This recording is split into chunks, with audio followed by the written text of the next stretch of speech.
A gente vai falar daqui a pouco, acho que já está com a gente também o Alberto Rolo, que é advogado especialista em direito eleitoral, e ele vai fazer um balanço dessas eleições aqui com a gente. Bom dia, doutor Alberto Rolo, seja muito bem-vindo ao Jornal da Rede Alesp. Bom dia, eu agradeço mais uma vez o convite e vamos falar dos trabalhos de ontem. Exatamente. A gente pode começar falando um pouquinho, né, dessa eleição de ontem. Esse ano a eleição foi bastante diferente, né?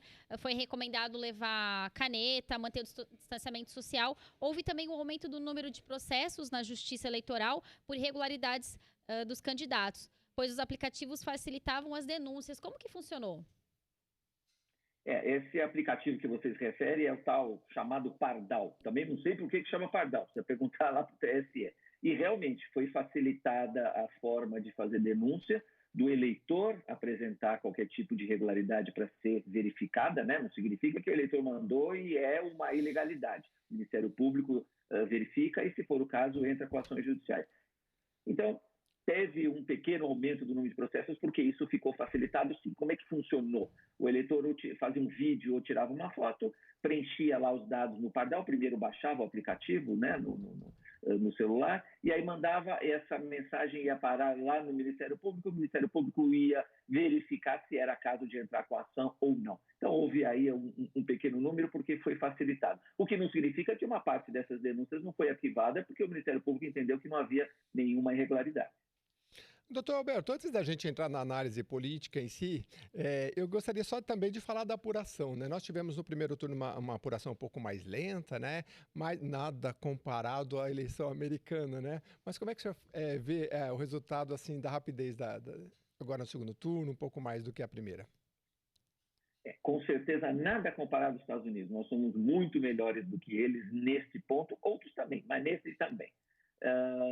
Agora, lógico, houve um problema no primeiro turno, que o ministro Barroso foi ao vivo dizer quais eram os problemas naquele momento, ninguém escondeu nada, total transparência, e ontem, no segundo turno, isso foi resolvido. Então, foram dois fatores que colaboraram para o sucesso da apuração de ontem. O primeiro fator é que eram menos cidades, ainda que são cidades com mais eleitores, né, acima de 200 mil eleitores, as outras são cidades menores, mas ainda assim são 57, foram 57 municípios, então um número bem menor de dados para serem processados. Então, esse é um primeiro fator que colaborou para essa rapidez. E o segundo fator, que desde o dia 15 de novembro até sábado, né, véspera da eleição, o ministro Barroso e o TSE informaram que todas as providências tinham sido tomadas e estavam sendo tomadas para que aquela morosidade, aquelas dificuldades técnicas não acontecessem, né? Dificuldade em acessar o e-título, dificuldade em processar justificativas e acessar os seus dados, né? A escola onde ia votar, o endereço onde ia votar. Quer dizer, então, isso ontem ficou, e a gente viu depois, né? Ficou regularizado e permitiu que tudo funcionasse bem melhor do que foi no primeiro turno. Agora, doutor, mais de 15 mil candidatos, né, com pendências na Justiça Eleitoral tinham seu nome na urna. Ao menos 766 foram eleitos. Como fica a situação deles agora? Eles vão tomar posse no dia 1º de janeiro? Como que fica? Explica um pouquinho para quem está em casa. Esse é um problema de tempo que a Justiça Eleitoral teve para julgar os pedidos de registro. O ideal era que esses pedidos de registro, pendências, como você falou, Tayana, tivessem resolvidos antes da eleição. Isso é o ideal. Mas não deu tempo. A eleição foi pressionada por causa da pandemia, os prazos foram comprimidos por causa da pandemia, então acabou não dando tempo da Justiça Eleitoral julgar. Esse era o ideal. Como a Justiça Eleitoral não conseguiu julgar, então muitos desses, e você tem os números, foram para a urna, e aqueles que foram eleitos vão depender dos resultados na Justiça Eleitoral. Ou seja, fui eleito, tive os votos, mas a Justiça Eleitoral ainda vai analisar, verificar se eu sou ficha suja ou não, se eu mereço tomar posse no dia 1º de janeiro ou não. Então, dá para a gente dizer que esses eleitos ainda estão dependentes da decisão da Justiça Eleitoral. Doutor Alberto, antecedendo a esta eleição, primeiro e segundo turno, né, havia muita expectativa das fake news, né? Isso é uma coisa que mudou a eleição no mundo todo. Como é que o senhor faz essa análise aí? Parece que transcorreu tranquilo, o senhor acompanhou?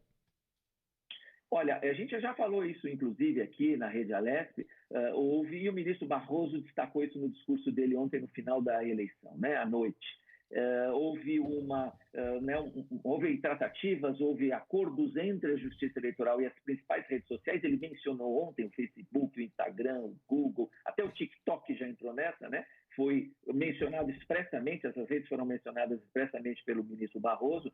Houve, então, um acordo para que as próprias redes sociais tirassem essas páginas com suspeitas de fake news. Ou seja, ninguém ficou esperando decisão da Justiça Eleitoral. É lógico que qualquer ofendido, qualquer candidato, qualquer um que se achou vítima de fake news, buscou o reparo na Justiça Eleitoral, e a Justiça Eleitoral, em muitos casos, mandou retirar e a decisão foi cumprida. Agora, houve casos onde a própria rede social, e essas foram mencionadas pelo ministro Barroso, tirou do ar essas páginas suspeitas, páginas com um comportamento, aí é um nome técnico que o ministro Barroso mencionou ontem, com um comportamento suspeito. Então, as redes sociais não ficaram esperando a decisão da Justiça Eleitoral, o que significa que foi muito mais rápido, deu muito mais rapidez. Então, alguém mal intencionado que criou uma página falsa para difundir fake news, essas páginas não demoraram muitas horas até que a própria rede social retirasse do ar, né? Então, houve uma velocidade maior, e aí eu acho que a pessoa fica pensando de novo, olha, se uma tirou do ar, duas tirou do ar, eu não vou fazer de novo, que não vai adiantar nada.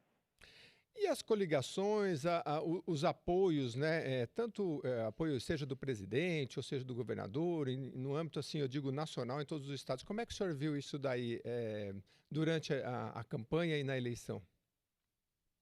As análises políticas mostram que esses apoios, tanto do presidente quanto dos governadores, não influenciaram tanto assim. A maioria dos candidatos apoiados por essas figuras importantes perdeu, a maioria. Alguns ganharam, alguns mais importantes, outros menos importantes, mas foi a minoria. Ou seja, o eleitor pensou muito na eleição municipal, pensou muito nas necessidades do município, a gente já falou aqui, transporte público, posto de saúde, buraco na rua, enchente.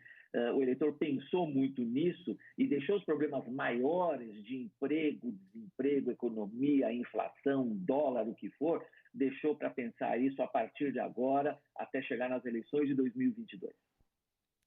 E quais foram, doutor, os fatos inusitados que marcaram essas eleições? Olha, infelizmente a gente ainda ouviu ontem algumas ocorrências policiais, né? De gente fazendo boca de urna, de gente tentando comprar voto, houve apreensão de dinheiro vivo, né? Como é que você apreende 10 mil, 20 mil, 50 mil reais na posse de alguém que tem vinculação a um candidato no dia da eleição? Para quê? Né? Tanto dinheiro vivo assim circulando dentro de carro, dentro de pastas que estavam dentro de carros. Então, houve algumas ocorrências, não foram números expressivos, mas sempre tem lá uma meia dúzia de 10 ou 15 ocorrências. Então, eu acho que essas pessoas ainda estão pensando na impunidade, ainda estão pensando que podem comprar voto, que podem tratar o eleitor brasileiro com falta de respeito. Então, o ideal é que na próxima eleição isso fique em zero ocorrências. Então, eu destaco essas ocorrências, ainda aconteceram algum derrame de material, né? Na maioria das cidades não aconteceu, mas eu ouvi matérias dizendo que ainda tinha santinho no chão. Não devia acontecer, isso é crime, inclusive, né? Então, tem essas ocorrências. Pensando nos 57 municípios, foram poucas, mas elas deveriam ser zero. No mais, a gente tem que destacar, Tayana, aquilo que o ministro Barroso falou, o cidadão brasileiro e o eleitor brasileiro estão de parabéns. Foi uma eleição correta, ordeira, pacífica, todo mundo usando álcool em gel, todo mundo usando máscaras. Então, o brasileiro, mais uma vez, deu uma demonstração de civilidade. Então, nós somos um povo que merece o respeito do mundo quando a gente fala de eleições. Doutor Alberto, o senhor é especialista em direito eleitoral. Imagino que sempre quem procura um advogado é para o litígio, seja de uma parte ou de outra, né, para fazer valer os seus direitos, inclusive quando se trata de partidos. Mas eu queria uma análise também política do senhor. Como é que o senhor vê aí a questão do Centrão? Quem é que saiu mais vencedor nessa eleição, mais à esquerda, mais à direita? Olhando o ponto de vista jurídico profissional, eu posso apontar para você, Jeremias, e isso se reflete na própria Assembleia, houve um aumento expressivo de intervenções, né? Intervenções dos órgãos estaduais nos órgãos municipais. Quer dizer, o município desagradou o deputado de plantão, o presidente de plantão, e aí houve essa intervenção. E isso foi parar na justiça, houve muitos casos na justiça, então a gente precisa melhorar isso, porque se não tem democracia partidária, se vale aquilo que decide o presidente estadual, então a gente não precisa de órgão municipal, o presidente estadual decide tudo, e aí a gente não pode falar em democracia partidária. Então, esse é um ponto que eu deixo para os internautas pensarem se a gente tem que seguir numa direção ou em outra direção, né, da democracia partidária. Agora, do ponto de vista político, eminentemente político, me parece que um dos partidos de esquerda, que é o PT, os analistas estão dizendo isso desde ontem, perdeu muito espaço. O PT perdeu muito espaço. Então, isso tem que significar alguma coisa. Em algum momento foi um partido expoente, foi um partido de oposição, foi um partido brigador, mas perdeu bastante espaço. E os partidos talvez com uma nova liderança, vamos ver, né? Talvez com uma nova liderança, um novo nome de um outro partido. A gente vai analisar daqui para frente. Agora, os partidos de centro-direita me parece que se fortaleceram. Houve aí um reequilíbrio, né? O MDB perdeu forças, mas o PSDB também perdeu. O MDB é o maior partido que elegeu, mas perdeu prefeituras, o PSDB também perdeu prefeituras, o PSD conquistou espaços. Então, o centro-direita, essas vertentes de centro-direita, em conjunto, né, unidas, ganharam mais espaço. E isso acho que demonstra a vontade do eleitor, né? A vontade do eleitor, que o eleitor não quer radicalismo, nem para um lado nem para o outro. Quer alguém que pense no bem-estar da população, da sociedade, com equilíbrio, sem radicalismo, sem nenhum tipo de agressividade. Então, vamos ver. Eu acho que esse é o recado das urnas que a gente tem que analisar. Primeiro turno e agora o segundo turno. Doutor Alberto, em relação à transição, como é que o senhor faz essa análise? Esse ano uma transição mais rápida, né? E agora vai ser um corre, né? Cidades como São Paulo, que o prefeito foi reeleito, então tudo bem, é diferente. Mas muitos dos prefeitos têm que se virar nos 30, como eu vi numa entrevista aí, porque é menos de 30 dias para fazer a transição, colocar a sua equipe aí já de antemão para trabalhar, os secretários, enfim, para janeiro assumir aí com bastante força, né? Como é que o senhor está vendo isso? E isso acaba chegando, às vezes, também na justiça, porque nós tivemos, para citar os Estados Unidos novamente, nós tivemos um mau exemplo, né, do presidente Trump, que negou um certo acesso ao candidato eleito, né? Pois é, Jeremias. E quando você começou a pergunta, eu lembrei dos Estados Unidos. Mais uma vez a gente dá exemplo, né? E aí eu recebi alguns memes do Donald Trump agarrado na cadeira, não querendo soltar a cadeira, né? Evidentemente seria um extremo, eu não acredito que isso iria acontecer na prática, mas no Brasil nunca aconteceu. O Brasil tem essa tradição de fazer tem tradição de fazer uma transição pacífica, ordeira.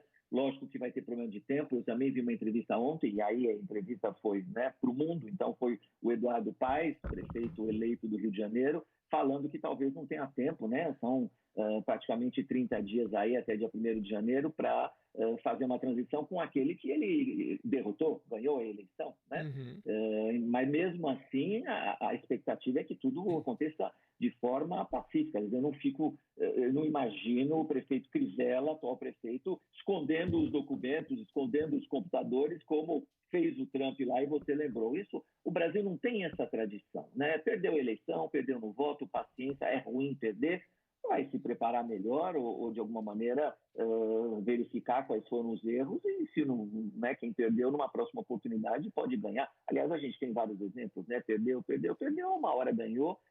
Isso é a democracia, né? Então, o Brasil não tem essa tradição de ter problemas. Agora, essa questão que você levantou do tempo talvez atrapalhe, principalmente nos municípios maiores, né? Saber como é que está a educação naquele município, como é que está a saúde naquele município, como é que são os serviços naquele município, os contratos de tapa-buracos, contratos de transporte coletivo. O prefeito vai ter, esses que forem eleitos agora em segundo turno, vão ter 30 dias para tomar pé dessa situação, mas eu não vejo horizonte para nenhum problema, nenhum empecilho.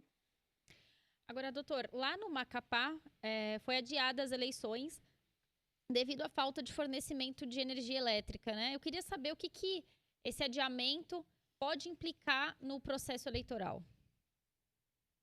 Tayana, não foi só o TRE, mencionou, quando o TRE pediu para o TSE o adiamento da eleição, falou no problema de energia, que felizmente parece que foi resolvido de forma definitiva, né, sem rodízio, essas coisas, mas também teve um problema de segurança pública lá muito grave, sem luz, sem iluminação, a violência cresceu, e aí isso preocupou também a segurança do eleitor ir para a rua e correr risco físico, né?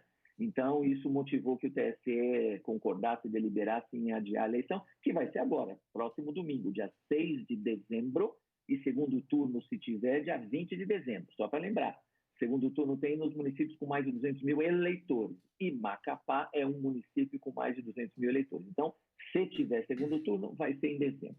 Eles tiveram um pouco mais de tempo para fazer propaganda, né, com essas dificuldades. Eu fico pensando em fazer propaganda sem luz também, 20 e tantos dias que eles ficaram sem luz. Na verdade, eu acho que isso não foi uma boa coisa, foi uma coisa ruim, né? Ter mais tempo nessas circunstâncias indicou uma dificuldade e um sofrimento para a população de Macapá. Mas eles tiveram um pouco mais de tempo, o que significa que o eleitor também teve um pouco mais de tempo para pensar e, eventualmente, pensar até nas culpas, né? Não botar a culpa no prefeito e nos vereadores, mas pensar, será que eles fizeram tudo que era possível para que a situação não chegasse nesse ponto, não é? Não chegasse nesse ponto de não ter energia por 20 dias, o eleitor teve mais tempo para pensar e é importante analisar aquilo que acontece na minha casa, no quintal da minha casa.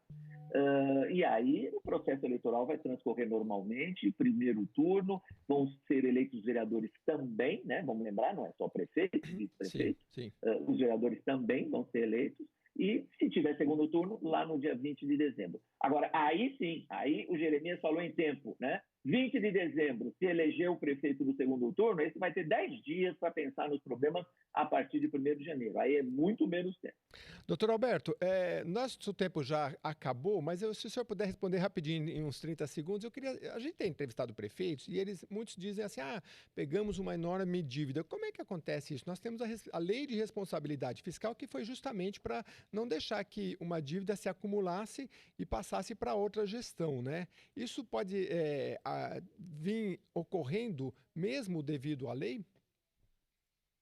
A lei existe para proteger as finanças públicas, né, para evitar que ninguém exagere nos gastos, mas às vezes acontece, principalmente nesse momento de pandemia, as prefeituras tiveram que gastar mais dinheiro, né?